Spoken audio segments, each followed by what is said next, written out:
What's up everybody, Moses here, bringing you a Wolcen video.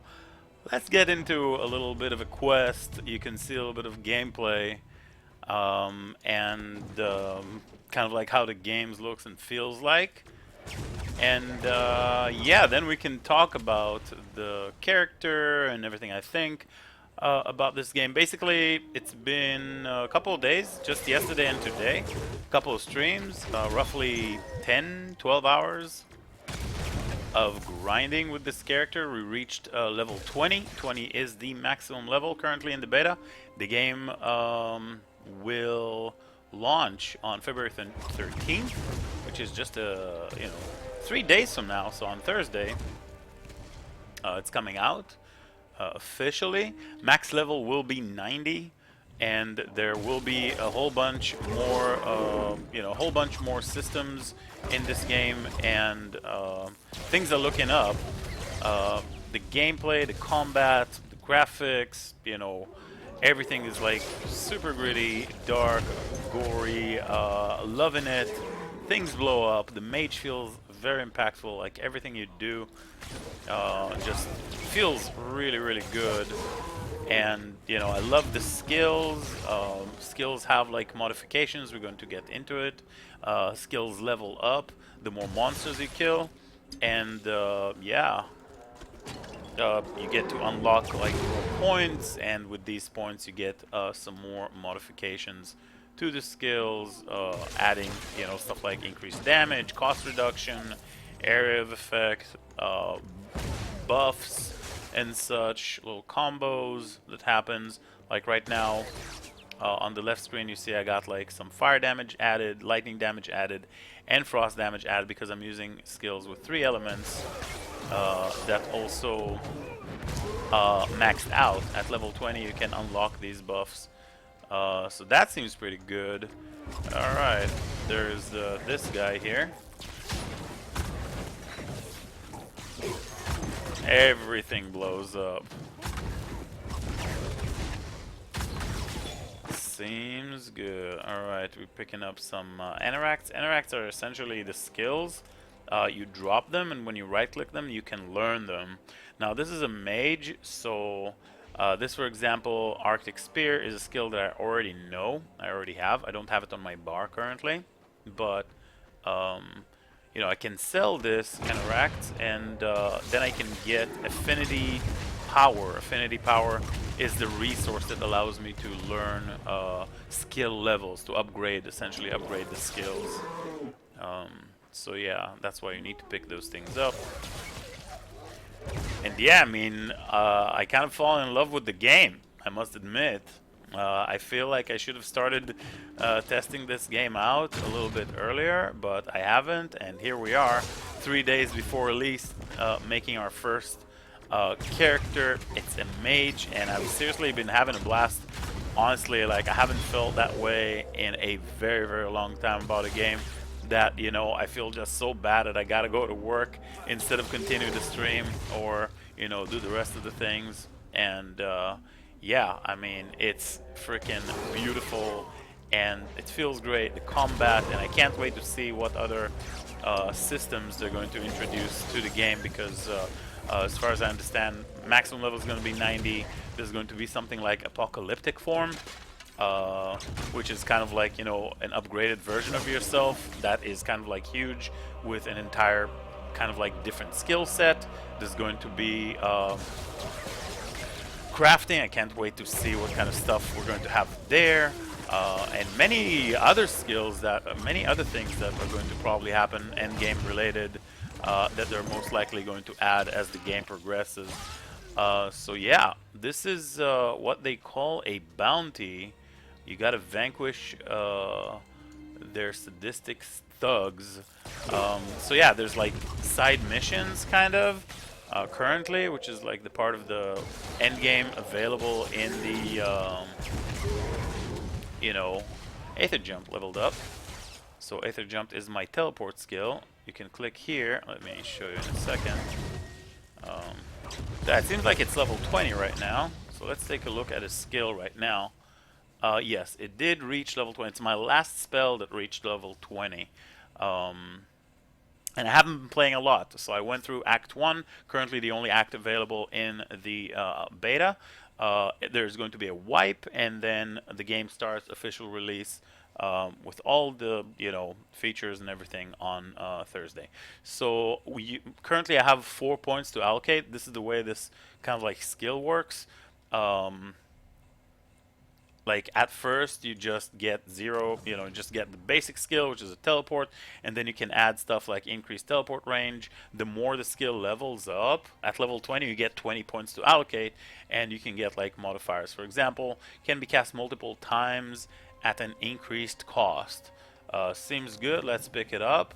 1 willpower cost reduction, next level. Okay, so there won't be any next level because it's maxed out right now. But apparently we can cast teleport at an increased cost. Seems good. So yeah, it used to have a cooldown. Now it does not have a cooldown anymore. Seems good. So we can just kind of... Oh, I don't want to teleport out. I want to press this. Okay. So multiple time at an increased cost. Here we got increased teleport range. Enemies, at the end of the teleport are afflicted by stasis, which slows them, kind of like keeps them in stasis mode. Gain willpower for each enemy pass, probably not. Swap positions, probably not. Casting this ability removes all crowd control effects. Oh, that's pretty strong. That's actually very strong. Because you are being frozen and stunned a lot, and this is like an amazing escape ability now.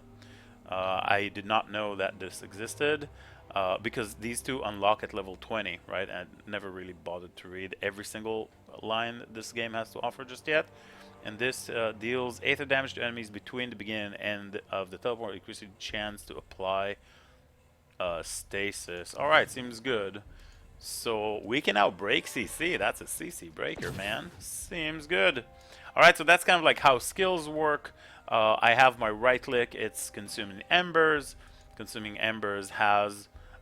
gives a buff, that fire buff we talked about. When you right click, you gain that additional fire damage buff over here. It also has more likely to apply ailments, so burn damage, increased damage, and increased area of effect. These are my 20 skill points allocated, and then into the skill. And then there are other things that I opted not to go for, but of course it's all customizable, and it's really easy to simply remove and pick any other thing.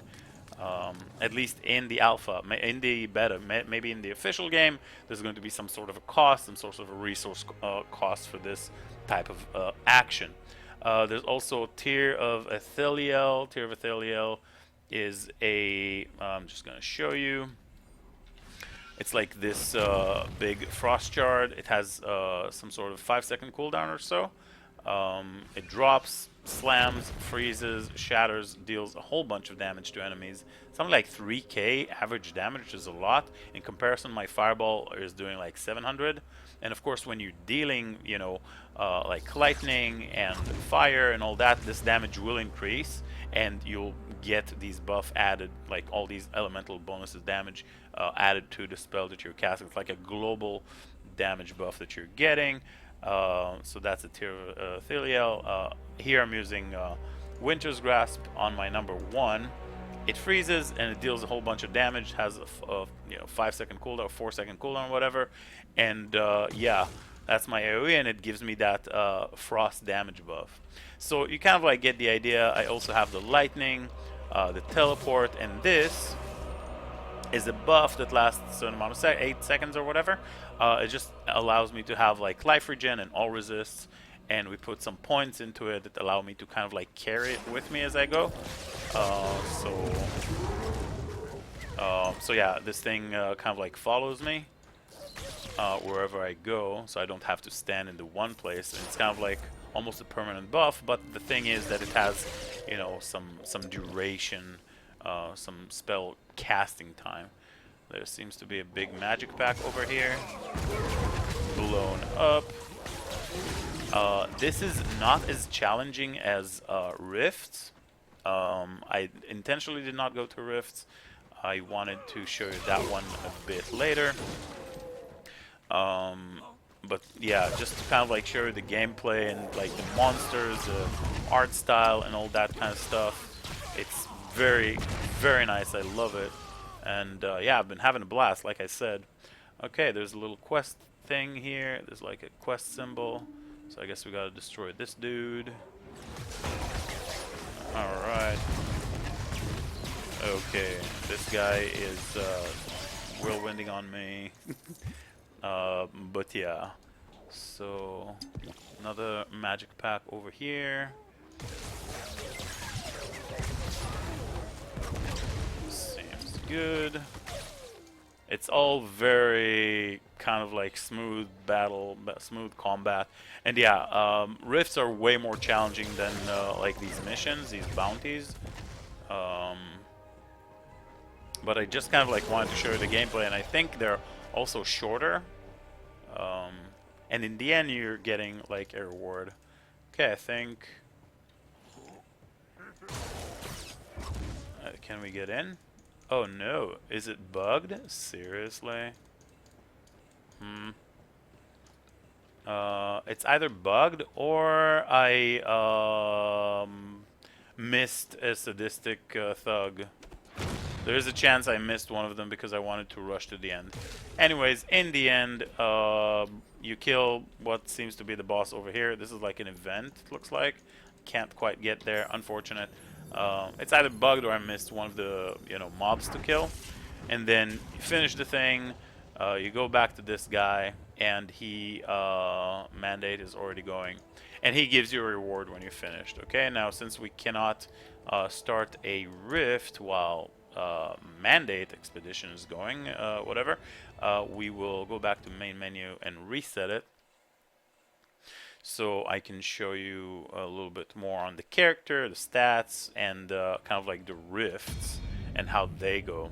So basically, this is okay. It's gonna take a little while to load, so we'll let it. The idea here with rifts is that they keep going down, and unlike Diablo 3, with each level you reach the end of the level. There's a bar, progression bar. In order to move to the next level, you engage a boss, and then there are two portals. One, you leave, you get your reward based on the depth that you entered,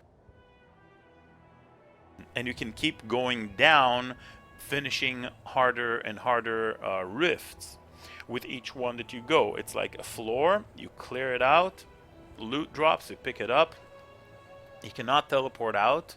Alright, so you got to be very careful with what you pick up with your inventory because it will fill up real quickly. And at the end, you got a boss, you kill the boss, and you've earned the reward for that level. And then you have a choice to make. You can either go deeper. You got two portals. One to go back to town, receive the reward from this guy. Alright, and the other is to keep going down. So I've went, I believe it was 6 or 7 levels on stream, and it takes a little bit of a long time, right? It's like, I don't know, maybe in half of an hour going into just one rift, right? So you talk to this guy, it costs you whatever gold, but yeah. So right now, because I progressed, I've unlocked some some rift, and you can roll the area modifiers, right? So you can either get in here without any kind of just veteran 2, right? Or you can roll area modifiers. This will cost you 2,000 gold. And then you can accept and start. You choose which one, willpower generation, rend resistance, and then you can, let's say you pick this one, you want 2,000 for another modifier. Enemies have 23 fire res, boom. And every time you level this up, what will happen is you will increase the magic find, which is currently 50. I don't know if you see it. Can you? I think you can. So right now it's 50, and then 20 item quantity. And you can add another modifier, and you can see this red bar fills up. Enemies have 6% status chance on hit, so you will be stasis. Enemies have a chance to explode on death after a short amount of time. While in combat, deadly explosion will appear randomly. Seems good. Let's pick this one. So we're filling up the bar, 75 magic find, 30 item quantity, and then you can pay 2,000 more for the last one that will fill it up. 28 willpower generation seems pretty bad. At regular intervals, you will be chased by a deadly explosion. This could be pretty deadly. While in combat, deadly explosion will appear randomly. Let's take this one. And now we filled it up. We got 100% magic find, 40% item quantity, and we can even go multiplayer with this. This costs us 2,000 affinity power. It's the other resource other than gold. We use that resource to, level up our skills. And this costs you whatever 2,000 to make it multiplayer, right? This makes it substantially harder, much more loot and all that kind of stuff. So that's kind of like the Rift system. This is the current endgame system in the beta. From my understanding, there's going to be like a castle. You build a castle, fortification or whatever in the endgame, and then each kind of like building or type of structure you build in your own kind of like place, you're building. Kind of like buffs your skills up and makes enemies harder and all that kind of stuff. I have actually no clue. It's just from what I know from Twitch chat. Alright, so that's kind of like basically it. This rift, you clear a level, boss in the end, clear another level, boss in the end. The deeper you go, monsters become harder and harder. They increase in monster level, and they drop higher and higher loot. This, for example, it's an eye level 25, as you can see on top left side of Masterwork Breastplate. Level 25 that I found in a pretty deep level of the dungeon, like 5 levels in. So monster level 25 dropped this thing. This one from level 26, 19 from previous levels, this one 24, and so on and so forth, right? This one is actually from the very beginning of the story. It's a unique that dropped when I was level 3. Bunch of spell damage and some cast speed and some wisdom. Alright, so the gear does not matter. You leave, you will not accept any area modifiers. Yeah. Let's, I do want to leave, it doesn't matter. Okay, so right now, we talked about the skills, that's kind of like how they level up and all. These are the stat points. You gain 10 when you level up, and you distribute them between ferocity, toughness, agility, and wisdom. Yeah. The thing is that ferocity is not only for attacks, but it's also for spell crit chance. So if you want to spec into spell crit chance or spell crit, you need to put some points into ferocity and to spec that into the tree. Toughness, health, all resist, pretty much straightforward for both spellcasters, attack characters, bow characters and all that. Agility both adds dodge, which is defensive, mechanism, and also attack speed and cast speed. So you got the dodge and attack / cast speed, depends on what you play. And then wisdom, it's all about ailments and spell ailments. So you have your attack ailments and spell ailments. So for example, when you attack with a physical, enemies can bleed, rend, and all that kind of stuff. These are all ailments. And then from spells, you have your burn, ignite, shock, and all that kind of stuff, freeze, right? So you have your ailments that come, damage that come from ailments. And then the chance to inflict ailments is right here with spells, for example. And then you can increase that with the tree. It's easily respecable. You can currently see only the passive tree reset, but there's also a 2,000 gold to reset all your attributes. So you can easily do that. This is your health and energy shield. When I finished the playthrough, the entire of Act 1, I reached like level 19 or something. What happened was my HP was like 2400 at the end of the story.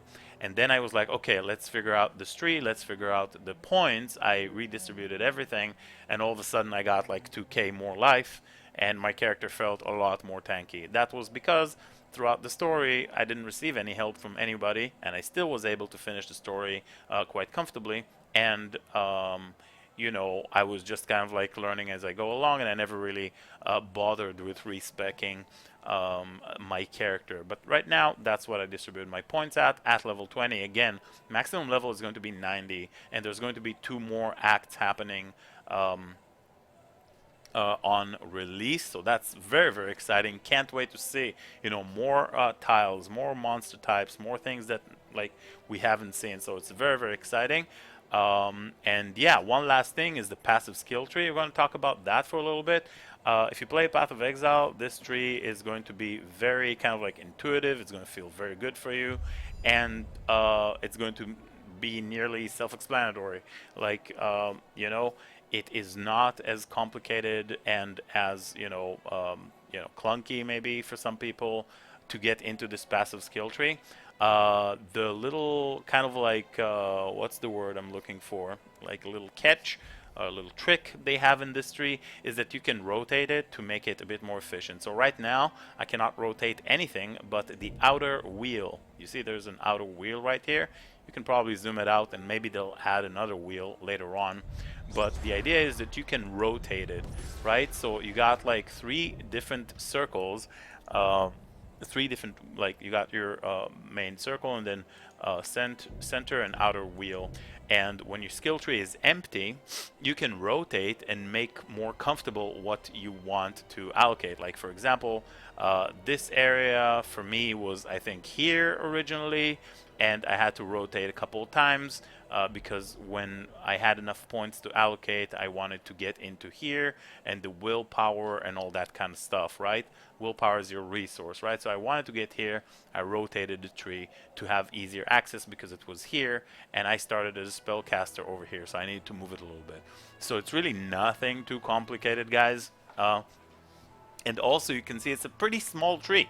If you look at the Path of Exile tree, this is maybe not even a tenth from the number of nodes, so it's very easy to kind of like get to know, get familiar with this tree, way more relatable and way more accessible, so your builds will come out through the tree. Just to kind of like give you an idea of what's going on here, I'm just going to show you real quickly what kind of stuff I went for. So it's mostly like you see spell damage, element damage, spell damage, spell cast speed and extra damage, cast speed and damage, pretty standard generic nodes, willpower on hit, and then a bunch of spell damage over here. Over here we got 20 elemental damage, and over here just a node that I needed in order to pick up duty to experiment, which is 200 maximum willpower, which is my mage resource. And 100 here, 100 here. So 400 in the investment of essentially 1, 2, 3, 4 points once I reached here with the damage node. So 400 points allows me to have, instead of originally 1,400 willpower, which is pretty massive because your spells are going to cost a lot of resource. So you do want that. At least I want that. Maybe you will make different choices. And also, okay, so we turn off from here. There's a big 250 willpower, so that's why I have 1650 willpower points. And then over here we got some willpower cost reduction and some all resist. Rage is irrelevant for my build because I'm a caster, pure caster, no hybrid. And then here you got willpower and all resist, and then here you got all res and health, health, health, and health. So maximum life nodes, right? Pretty standard stuff. Over here we got toughness. Toughness is a stat. 25 is a pretty big number. It adds to both our health and our all resist. So if we look at my passive tree, I have 1 point allocated into toughness and 1 point here allocated to toughness. That's 50. And my total toughness is 210. 50 toughness just from 2 points is very strong. Just to remind you, you get 10 stat points to allocate when you level up and 2 skill points when you level up currently in the beta. So 10 stat points is the equivalent of, 50 toughness is the equivalent of 5 levels when your maximum level is 20 currently. So when 210, you can easily get 50 toughness points. It's a very, very, very strong couple of nodes. Won't be surprised if these numbers will get nerfed to like 15, which will still be worth it in my opinion. But yeah, I got a huge chunk of like 500 life once I realized these nodes existed, and after the story, I respect in there to these points as well. Over here, we just got life, more life, willpower cost reduction, more life and all resists, more life and all resist, and here some spell damage, right? And yeah, nothing else in this side over here. And on the Ranger, it's getting a little bit more interesting. Again, nothing too crazy. We got health, more health and health regen, more health and health regen, projectile damage, and then here we got pierce to all projectiles. This affects spells too. This is just a travel point because force shield is essentially like energy shield when you have life and energy shield resource to deal with. It's just a travel point essentially. It's irrelevant for me. If we're looking, we have 4.6k life and 300 energy shield, so energy shield is completely negligible. But I needed that in order to get to meditative focus and the two nodes that connect to this cluster. Essentially what this is, it's like far shot, only it's just like permanent increase if enemies are further away from you, right? So the further enemies, as long as enemies are 6 meters away from you, you will deal 25 more damage. And here we got -2 to the distance required for you know, to be far away. So instead of 6 meters, 4. And over here you got +10 to the damage when far away. So instead of 25, 35, right? So these make it so that I get 35% more damage when enemies are 4 meters away from me. And just so you know what meters are, if we look at a skill like Annihilation, which is essentially Disintegrator Beam, the length of this, right, if we look at it, the range, it says 12 meters, right? So at this point, if this is, if this is 12 meters, about a third of that is 4. So as long as, you know, so this is 4, this is roughly 8, this is 12, right? So as long as enemies are just like a bit further away from this or more, I will, you know, deal 35% more damage. And insane, you know, amount of damage for, you know, just a few points of investment. We get the Pierce, which is pretty huge because it works for our fireballs and all the rest of our projectiles like Ice or Arctic Spear, which I haven't shown you. This is Arctic Spear. It has a little bit of a build-up time, and then it just blasts. It deals a whole bunch of damage. You do need to aim it, but yeah, it seems like a very good skill if you like that type of stuff. At the moment, I just removed it because yeah, I use a slightly different skill setup, but it's all good. They're all very easily interchangeable.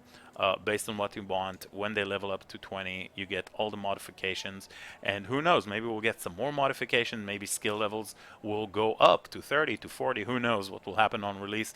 But this was it for me for right now. I'm very excited for this game. I hope you guys are too. We're going to be on the grind. Wolcen hype, baby. Moses Plays Twitch TV. You guys are welcome to join. Yeah, that's all I have for you right now, guys.